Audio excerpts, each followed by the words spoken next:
Bonjour, Martin Séguin pour Parlons Bois. Aujourd'hui, on fabrique des portes d'armoire de style shaker.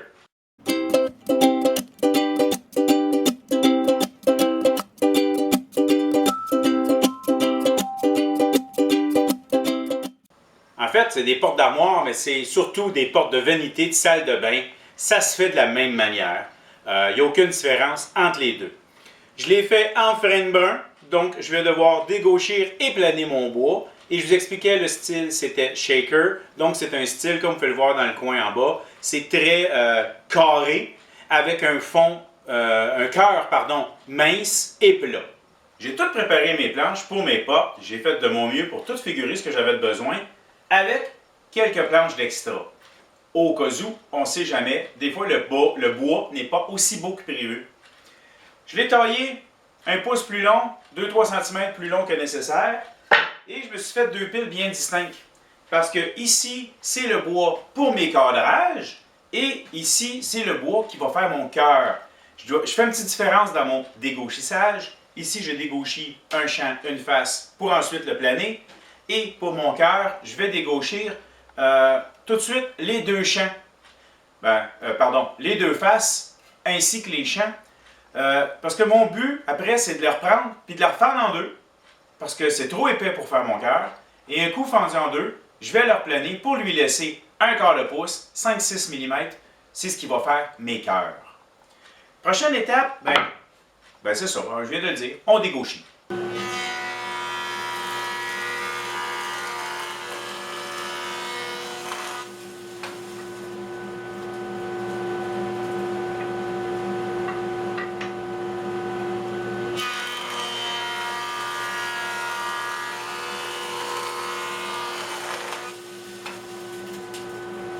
Pour les planches du cœur de porte, on les fait en deux.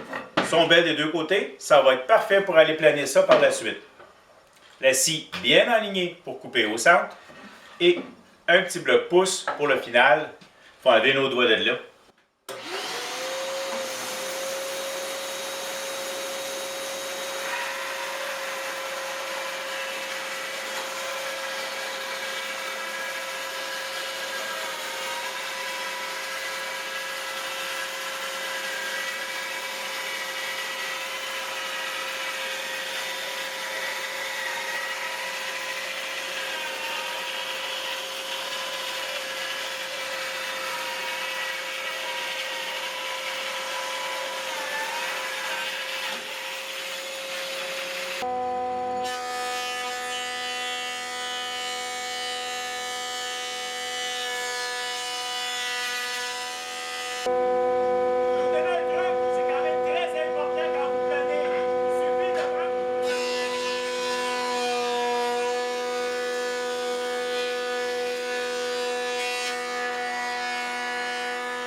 Maintenant que mon bois est dégauchi et plané à l'épaisseur que je voulais, 3/4 de pouce ou 19 mm, eh bien, j'ai nettoyé mes morceaux de bois, je suis en train de le faire, les côtés qui ne sont pas tout à fait à mon goût, et je taille à la largeur désirée, c'est-à-dire 2,5 pouces ou 6,5 cm.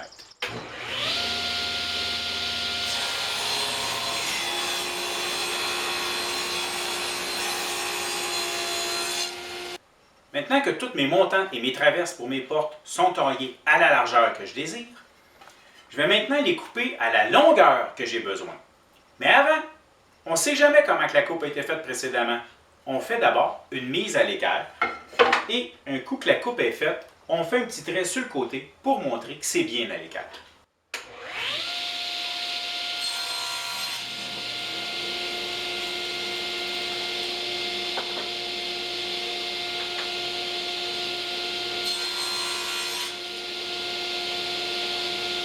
Le modèle de porte que je fabrique est le style shaker, exactement comme celui-là, ce qu'on voit ici. Donc, les deux côtés, les deux montants sont exactement la longueur que j'ai besoin pour ma porte. Donc, le premier morceau, je l'ai fait, je l'ai coupé à la bonne longueur, bien vérifié, et mon guide ici est parfaitement ajusté sur cette première coupe. Mais là, j'ai juste à couper toutes les autres exactement à la même place, Pas besoin de prendre de mesure. La seule chose que je fais attention, c'est que la petite marque que j'ai faite pour dire que je suis à l'équerre, ben c'est elle qui va à gauche.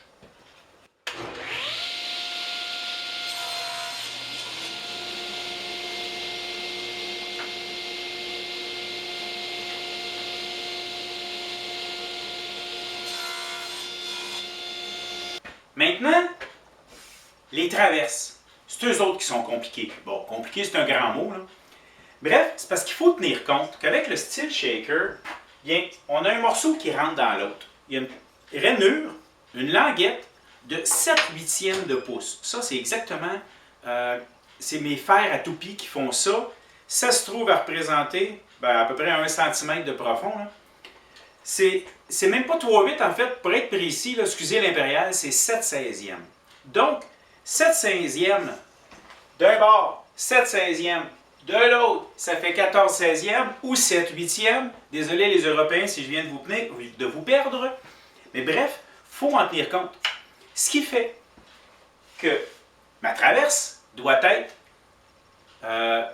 7/16 fois 2, 7/8 plus long que ce que j'ai exactement besoin.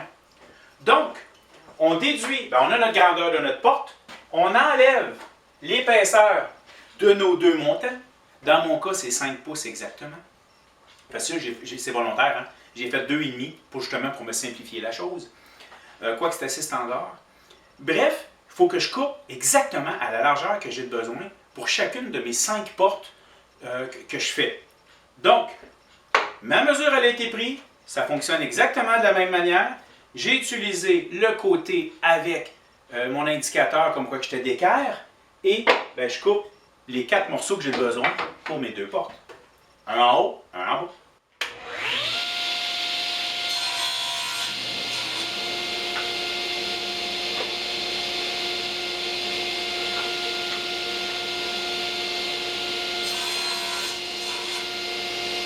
Mes planches pour faire mes cœurs ont été planées, pas à leur épaisseur finale. Je suis à peu près à 3/8 de pouce, 7-8 mm. Bref, il va falloir que j'enlève un 8e ou 2-3 mm là, au sablage ou encore au planeur. Bref, il faut que je les prépare, que je les colle pour mes panneaux. Donc, sont déjà toutes prêtes, mais là, selon les grandeurs que j'ai besoin. Pour mon cadrage, je suis en train de préparer mon bois, j'ai tout préparé mes fines planchettes. Et là, j'élimine les petits coins qui me dérangent, les choses qui me dérangent, je m'assure à ce que ça soit droit pour me préparer mes panneaux prêts pour mon collage. Celui-ci, il est prêt. Ça va être un premier collage. Le collage, je l'ai souvent expliqué, mais on va le refaire. J'ai assez grand sur mon système ici pour coller 2 panneaux en même temps. Attention! Mettez pas de colle entre les deux, pas de bonne idée. Bon, et là on va relever sur le champ chacun des planches sur lesquelles on met de la colle. Ça nous permet de bien réfléchir où on n'en met pas. Et on applique la colle. Lorsque ça va être en serre, comme d'habitude, c'est une demi-heure avant d'enlever les serres et 1 heure avant de le machiner. Bon, vous pouvez voir que je suis assez léger sur la colle. C'est normal, j'ai à peine 7-8 mm de large, 3/8 de pouce. Il risque d'en avoir en masse. On s'assure d'avoir toutes nos serres proches pour être prêt. De plus, si le téléphone sonne, vibre ou n'importe quoi, à part une alarme pour le feu, là, eh bien, il n'y a pas de service au numéro que vous avez composé. On laisse sonner. Les boîtes vocales ont été inventées pour ça. Parce que votre colle a environ, disons qu'en 5 minutes, là, il y a des fortes chances que vous ne soyez plus capable de faire grand-chose. Bon, j'ai dit léger en colle, mais ici, c'est un peu trop léger à mon goût, là. Voilà. Allez, ça va déborder, cette affaire-là. OK. J'ai mis une planche au centre parce que des planches minces comme ceux-ci ont tendance, écoutez, plus c'est mince, on dirait plus ils ont facilité à se déformer. Donc, je me suis assuré que mon gabarit, regardez ça, ça bouge. Il y a du spring.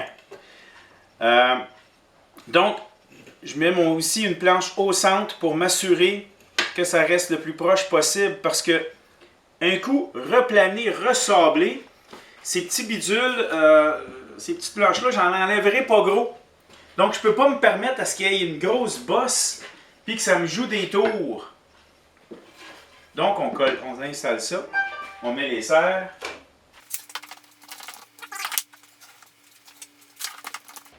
Pas l'habitude de faire deux choses en même temps, parler puis coller des planches, tu sais. Donc là, des fois, on oublie des choses.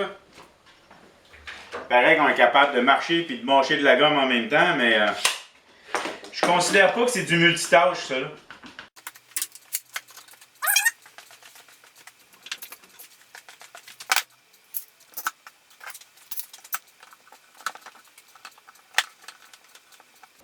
Lorsque c'est tout mis en serre, on indique l'heure sur le collage.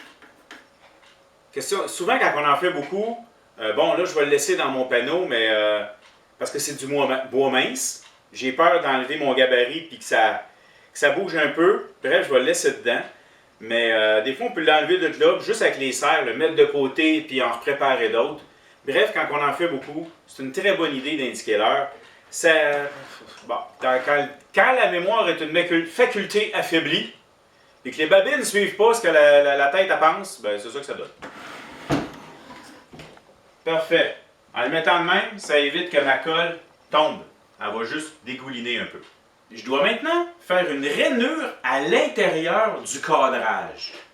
Je fais ça à la toupie défonceuse, donc je vais toupiller ou défoncer. Dans mon cas, des fois, je dis machiner. Dans le but de me sauver du trouble, et ça, c'est pourquoi j'ai toujours 2 pièces de chaque porte que j'ai déjà faite, ben de chaque modèle, je veux dire, qui me permet d'ajuster et de voir exactement quelle va être la bonne position pour mes fers. Bref, j'ai ajusté la hauteur de mon fer ici, basé sur mon morceau, qui est la même épaisseur que ce que je vais faire.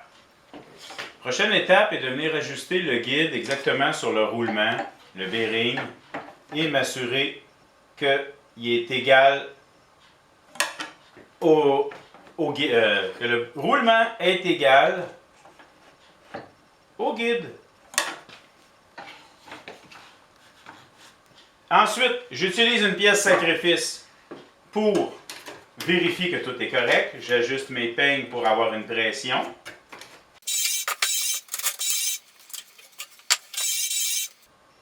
Et je fais un coup de pratique.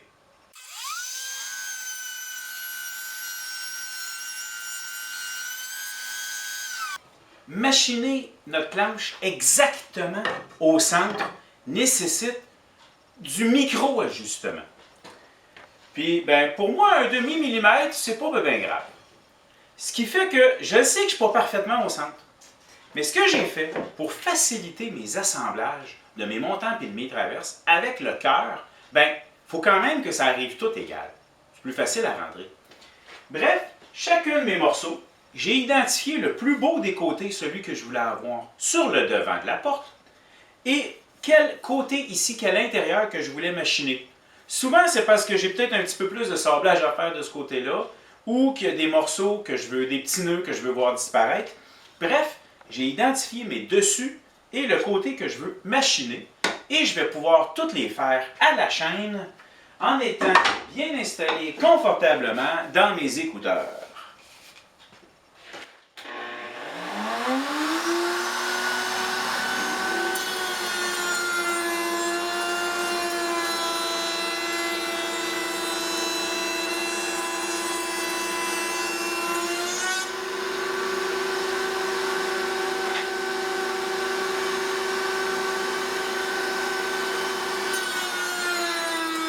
C'est maintenant le temps de planer mes panneaux.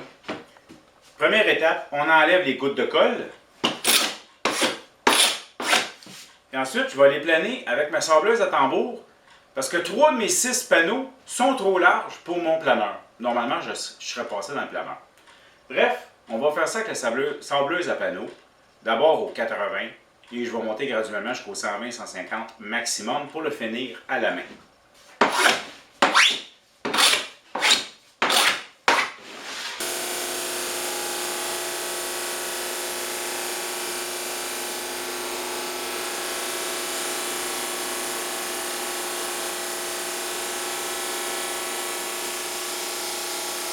La prochaine étape est une étape assez cruciale dans la fabrication de vos portes. Disons que si vous la manquez, on va avoir un petit problème. Vous allez devoir peut-être reprendre plusieurs pièces. Je m'en viens fabriquer le petit tenon ici qui rentre dans la rainure. Et naturellement, on veut que ça arrive le plus égal possible. Ça va réduire le sablage et ça va faire des portes plus droites. Pour faire ça, bien, d'abord et avant tout, le fer que je vous montre, qui est un fer qui permet d'enlever justement du matériel de chaque côté, selon exactement la rainure qu'on a faite, bien justement, il est ajustable. Puis moi, la dernière fois, je m'en suis servi, c'était pour un fer un petit peu plus petit. Bref, je faisais une rainure, un tenon trop petit. Bref, tout est ajusté. Et je me suis rendu compte de ça parce que j'ai utilisé mes propres conseils qui sont d'utiliser une planche sacrifice qui vient du même lot que je me suis préparé en conséquence. Je fais ce machinage en utilisant un gabarit que je me suis fabriqué justement pour être capable de travailler avec mon fer à toupie parallèle au guide parce que j'ai une rainure dedans qui me permet de suivre la traque. Donc j'ai mis mon guide extrêmement parallèle, ce qui fait que je peux machiner correctement. Et en fait, ce n'est pas une manœuvre qu'on peut faire à la main, c'est trop petit ici, ça va vous causer des problèmes. Bref, mon gabarit me permet de tout tenir ça ensemble et également j'utilise une petite planche sacrifice parce que le bois derrière, lorsque vous le machinez, il va avoir tendance à partir un peu, à effilocher. Donc, avec une planche sacrifice, c'est pas magique, ça fait juste réduire. Bref, j'ai également pris soin de faire mes tests pour m'assurer à savoir la fameuse marque que j'avais mis qui me disait qu'il devait aller sur le dessus. Mais dans ce cas-ci, moi, ben là, c'est en dessous. C'est juste un addon. Donc, on fixe tout ça. Ça va bien tenir et je vais pouvoir le machiner et passer au travers. Mes petits blocs que je vous ai parlé d'ajustement sont pratiques parce que pour ajuster mon fer, ben justement, j'ai l'épaisseur de mon gabarit qui fait en sorte que le fer, ben, il n'est pas flush à la table. Il est plus haut. Donc, j'ai tout setupé. Ça devrait être correct. Ben, en fait, c'est correct. Je l'ai déjà fait un morceau. Excusez, je ne l'avais pas dit. Bref, on se lance et on machine le bout de la traverse.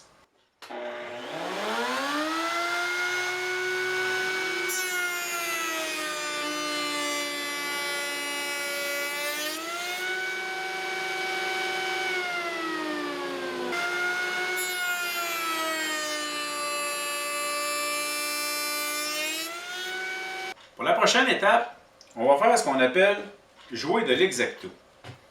Bon, c'est que la job que j'ai faite n'est pas nécessairement parfaite. Il y a quand même peut-être des petits morceaux à tailler. Et là, ben, disons, ou des accidents qui se sont produits. En fait, celui-là, il est vraiment magané. Bref, avec un exacto, on va venir tailler ce qui nous manque, ce qui n'est pas correct, pour le mettre parfait. Bon, vous avez remarqué que j'ai mis mes yeux. C'est mon seul défaut. Pour ceux qui ont le même défaut que moi, c'est bien le fun ces lunettes-là, sauf que quand on travaille, c'est pas assez grand pour protéger. J'ai investi dans une paire de lunettes comme celle-là. J'ai acheté ça chez Ely Valley. Des lunettes de même, d'habitude, on paye à peu près 5$. Ceux-là sont à 25$. Sauf qu'il y a une puissance dedans qui fait que, placé comme ça, je travaille et comme ça, je vois de plus près. Parce qu'il y a l'équivalent de mes lunettes à l'intérieur. Il y a différentes puissances qui se vendent. C'est pas donné, mais ça peut être le fun, surtout au tournage, lorsqu'on va avoir une protection et des fois une précision. Je suis actuellement en route vers mon but ultime, l'assemblage de mes portes. Mais, bon, peut-être qu'on est mieux de corriger certains défauts avant de décoller. Surtout, le cadrage intérieur, ici, peut avoir des petits défauts que, moi, vous avouez qu'un coup le panneau qui est là, oubliez ça, réussir à les enlever.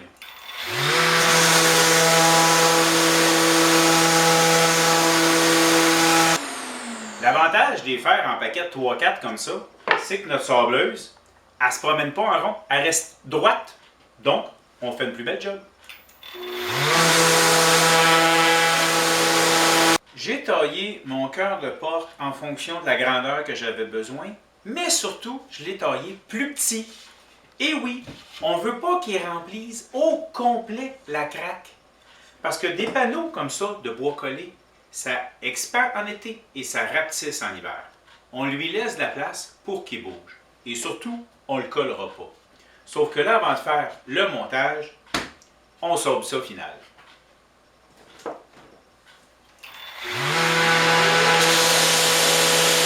C'est maintenant l'heure de l'assemblage. Et je vais utiliser mon gabarit d'assemblage de porte. Merisier russe, 2 tracks, un morceau qui bouge et une partie en érable dur en L, bien d'équerre, naturellement. Avec ça, ça me permet de faire des portes et d'être extrêmement précis. Ce genre de porte-là, contrairement à ce qu'on pense, ne tient pas avec beaucoup de colle. Il n'y a surtout pas de colle au niveau du panneau intérieur. OK? Donc, je vais me contenter de mettre de la colle sur mes champs, ma pointe de l'autre côté. Voilà, c'est assez. Et ça va même déborder. Donc, je l'insère.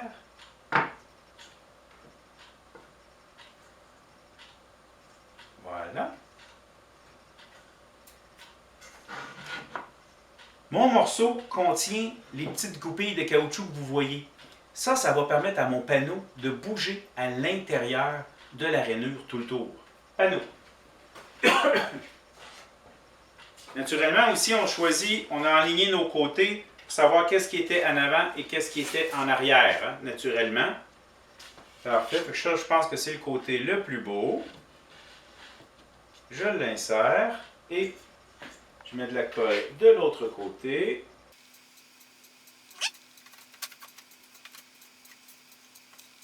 Parfait. Quand on n'a pas de guenilles, hein, c'est ça qu'on fait. Voilà. Maintenant, je vais mettre de la colle. Même chose ici.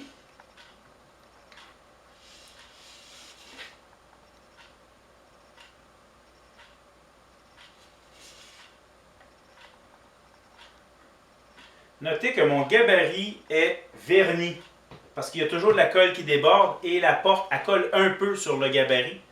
Donc, en mettant le vernis, je m'assure que ça ne colle pas.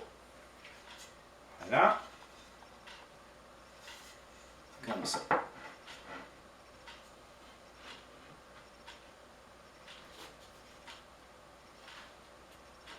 Parfait.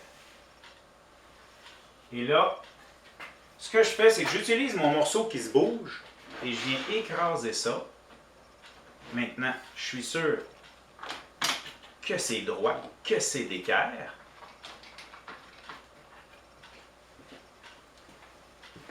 Notre morceau bien en bas. Et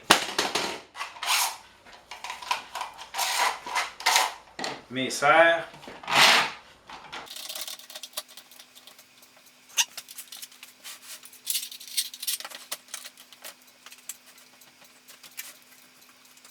Et voilà. Et je laisse ça là-dedans. Le temps que ça colle, une demi-heure, 1 heure minimum. Ça va être bien d'équerre, je le répète plusieurs fois. J'ai même pas besoin de mesurer mes diagonales pour me le prouver. Voilà.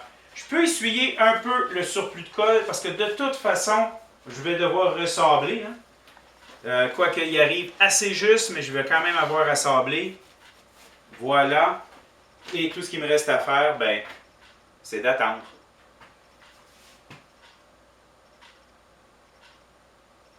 Maintenant que c'est tout collé, ma prochaine étape, c'est de faire les trous pour les pentures européennes. Sauf que j'ai peut-être des petites bosses de colle dans mes joints.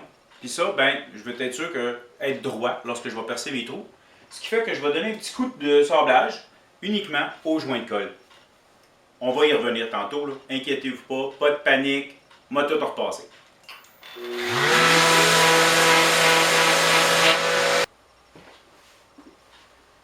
Wow!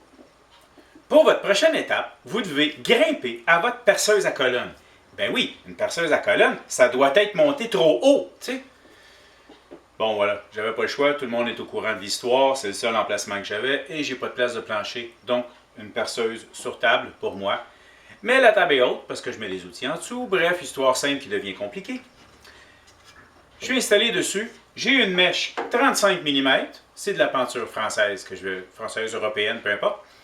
Et j'ai utilisé mon même morceau que j'ai fait plein de tests avec, qui est la même épaisseur que mon projet, que mes portes, et j'ai pratiqué un trou à l'intérieur.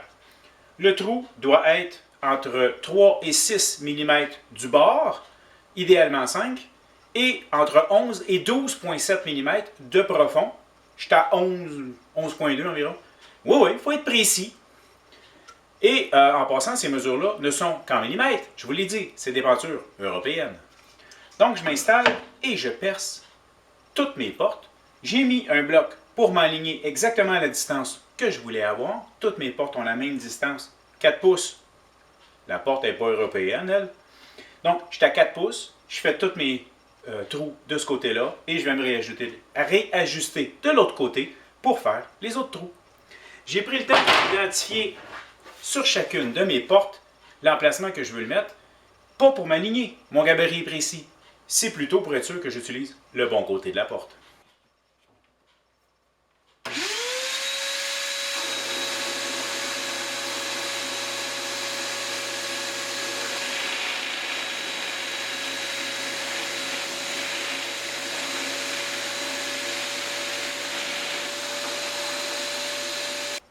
C'est maintenant le moment le plus excitant, le plus fabuleux de tout le projet. Oui!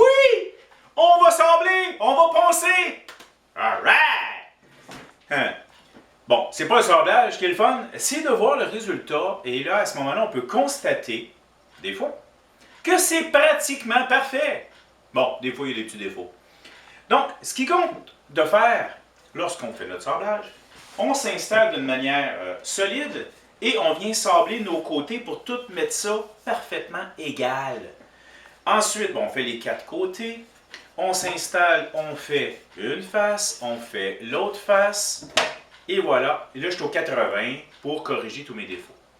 L'étape suivante, c'est que je vais trouver les mini-défauts qu'il peut y avoir et je vais utiliser un bouche-port de la bonne couleur qui va remplir mes petits trous. On laisse ça de côté. Quand c'est sec, souvent environ entre 15 et 30 minutes, on repasse partout, même s'il n'y avait pas de défaut à corriger, on repasse partout au 120, dans le but de s'en aller vers la finition. Et à ce moment-là, tout devrait être parfait. Il va rester un petit détail. Je vais vous demander d'utiliser un papier sablé à la main où vous allez venir couper un peu les coins qui vont être un peu trop coins, comme je m'amuse à dire, un peu trop quasiment dangereux où est-ce qu'on peut se blesser. Donc, on arrondit ça à la main. En fait, je vais vous suggérer de faire cette étape-là avant de passer au 120 parce que lorsqu'on va le faire à la main, il est possible qu'on endommage un tout petit peu notre surface. À ce moment-là, en repassant au 120, ça va être parfait. On ne reverra pas les petites marques, nos coins vont être arrondis et on devrait être prêt pour la prochaine étape qui est l'installation. Pour l'installation, ce que je vous suggère, installez-vous sur une belle surface plane, protégée pour pas endommager, votre sablage est fait. Et vous allez venir y fixer vos pentures. Utilisez une petite équerre qui va vous permettre d'être plus droit. Venez installer vos pentures à l'intérieur du cercle, du trou, avec la petite vis d'un demi-pouce, 9-10 mm. Attention, surveillez votre épaisseur de votre planche. Il ne faut quand même pas dépasser de l'autre côté. Hein. Bref, on fixe ça là. Et dans le module, lorsqu'on va l'installer, il y a l'autre morceau qu'on installe dans le module. Moi, je le fixe ici dedans et ça me permet de voir quand je mets ma porte approximativement où je vais visser. Je visse ça en place et c'est bon. Avant d'installer vos pentures, je vous suggère que votre finition soit faite. Ça va mieux la faire comme ça à plat qu'accroché après l'armoire. Hein. Bref, on fait la finition, on installe nos pentures, on fixe ça au mur. Il va rester, selon les modèles, à installer une poignée de porte. C'est normal, hein, ça va mieux pour l'ouvrir. Tu sais. Fait que choisissez votre modèle, il n'y a rien de compliqué pour installer ça et ça devrait être bon. Sur ce, j'espère que vous avez apprécié cette vidéo sur comment faire des portes de vanité d'armoire de cuisine de style shaker. En passant, peu importe le modèle que vous allez faire, ça se ressemble énormément. Il n'y a que les couteaux, les fers qu'on utilise à la table à la toupie, qui peuvent varier d'un modèle à l'autre. J'espère que vous avez apprécié. Merci. Je vous invite à vous abonner à ma chaîne en cliquant sur le bouton s'abonner dans le bas de l'écran. Prenez le soin de mettre le petit paramètre qui va vous envoyer une alerte lorsque je sors une nouvelle vidéo. Vous pouvez également me suivre sur ma page Facebook ou ma page Instagram. C'est facile, ça s'appelle Parlons Bois.